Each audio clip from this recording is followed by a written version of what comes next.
Today's workout is called 5 Ways to Use a 15-pound Dumbbell.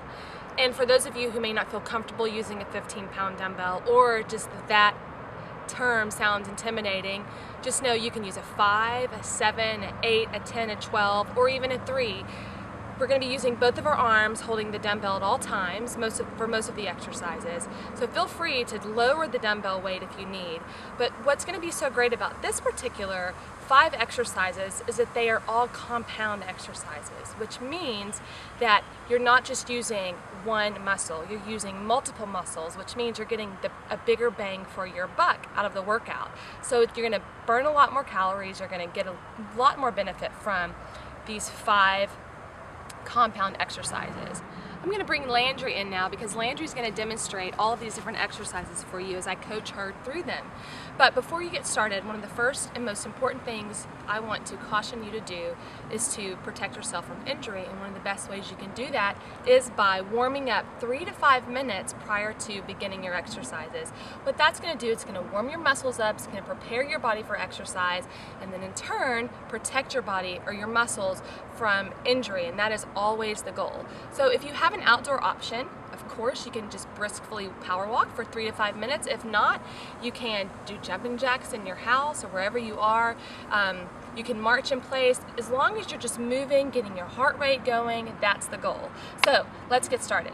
Our first exercise, of course, holding the 15-pound dumbbell, is going to be squat to presses. So Landry, go ahead and grab your dumbbell, and we're going to focus Landry this direction so you can see the side of her body. So holding the dumbbell to your heart, Landry is going to squat, just a basic squat, and as you'll notice, her knees are not protruding over her toes, which is always the goal. That's going to protect her knees. It's going to keep everything in her quads, her hamstrings, and her glutes. That is the goal. So she's squatting, putting her weight in her heels, her belly button is pulled in to protect her lower back, and then she's going to come to a standing position and press above her head. And then squatting again to Landry, just do that up and down. Squat to press. You're going to inhale down, exhale up, just squatting to pressing. Okay, go ahead and stop. Just relax for a second. That's one thing you can do. We're going to do 20 reps of just a basic squat to press. If you want to diversify it a little bit, what she's going to do is she's going to step sideways to press, sideways to press, counting for 20 total. So demonstrate that, Landry. There you go. So squatting down and then pressing up, and squatting down and pressing up. So that's 2, and then take it to the side, 3 and up, and then 4, perfect, just like that. So what that's going to work here is, of course, the quads, the hamstrings, the glutes, and the shoulders as she presses up. So that's a very great compound exercise. It's going to work a variety of different muscles. So that's exercise number 1. Exercise number 2 is going to be a plank to just a basic row. So Landry, go ahead and get on our Ignite yoga mat. And so as you all know, a plank here works the core. Front of the body, back of the body.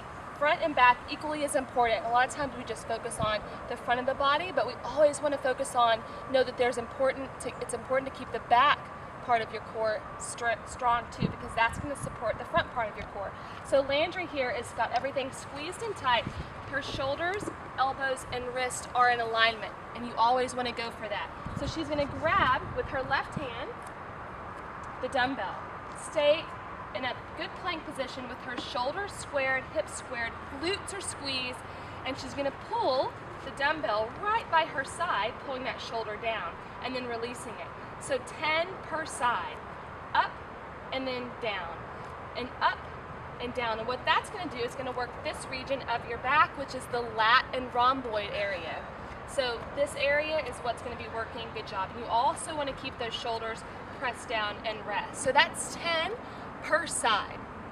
Okay, Landry, go ahead and come up to standing with your 5-pound dumbbell again.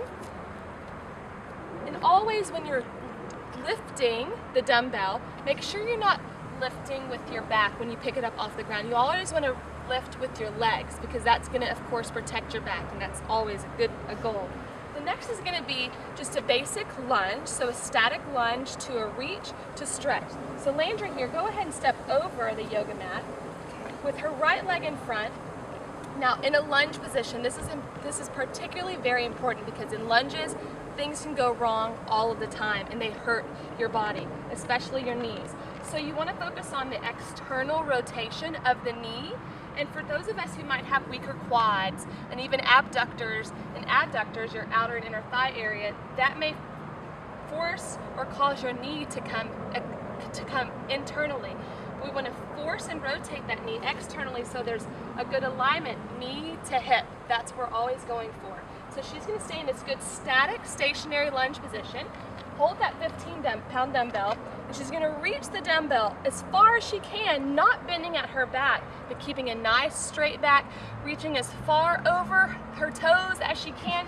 She's going to feel it here in this inner thigh area, which is awesome, yes, but hurts. And then reach it all the way up to a stretch and up and back. If the shoulders get too tired, then I want you to just bring it to your heart, Landry, okay? So reach it. You're doing 10 per leg. Reach it forward. And did you see her balance kind of teeter? That's good. That's because this is a great balancing stability exercise. So there you go. Reach it. Now press it up and stretch it back. There you go. Careful with the shoulders here. And then take it forward again. And again, if the shoulders get too tired, you just bicep curl it. Perfect. Do a couple more. Good form. And now let's switch legs and take it this direction so that our audience can see the alignment from this angle. Exercise is all about proper angles. And so this allows you to see this good 90-degree angle here. Her core staying nice and tall. Great job. You can see her biceps working and her shoulders working as well. Her deltoids. Nice job. And you can also see the back here, this heel is lifted off the ground, this knee is slightly bent. That's always important too. A lot of times in our lunges, go ahead and rest, Landry. A lot of times in our lunges, we can bend this right leg, but this left foot or the back foot likes to go at an angle, and that just tweaks the knee. So we want to keep everything tall, lined up, the back of the heel raised, and this right leg at a 90-degree angle. All right, perfect. So the next exercise we're going to do is another plank, but it's going to be a plank to a row with a slight twist. So go and take it back to your plank position, Landry. So a cross row. Okay, so go ahead and let's use this left arm again so the audience can see what's going on. So Landry's going to take the dumbbell right underneath her right arm, so underneath here, and as she pulls, it's going to just challenge the rhomboids, the core, the lats a little bit differently from before. So this is 10, and you hear her exhaling. You may not be able to hear, but it's a good exhale on the pull. You always want to stay focused on your breathing while you're exercising because oxygen to the muscles is immensely important. Good, so you're crossing and pulling. One more time, excellent, and rest. So at any point your lower back starts to hurt you in these exercises, come to a child's pose position and stretch it out.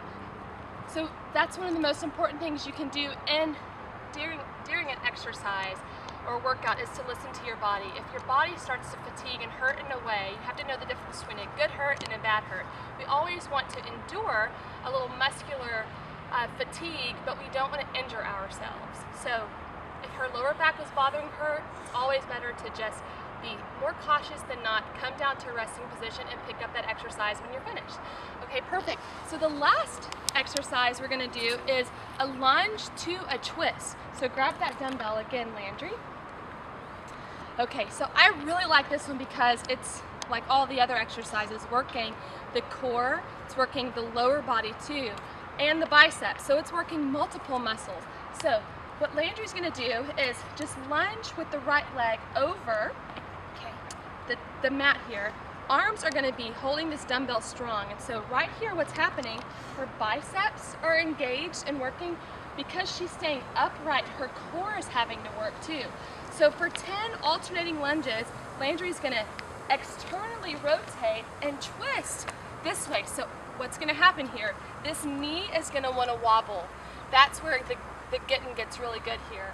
So there you go. She's going to line that knee back up with the hips, externally rotate the knee, and try to only twist and access the torso, the core area, not the lower body. The lower body is just a stability piece. I know you're probably dying here. So hold this right here and then come back up, bring it back up and step it back. There we go. She's going to push off, and then left leg, alternating legs, externally rotate. There we go. Step it back. Perfect. Yes. And do it again. Externally rotate. Nice work. This is another one of those. You see her balance starting to waver, and that's good. That's what you want. Perfect.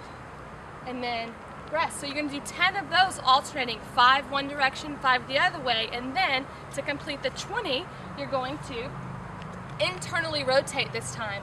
So step it forward, internally rotate. Nice. That knee is really going to want to do this, and the back heel is going to want to get wonky too, but keep it all in alignment. Bring it back, step it back, and then switch legs, internally rotate. That would count as 2. Do 2 more, and that will go to 4. With the lunge, keep it nice and wide and long. Perfect. Last one, Landry.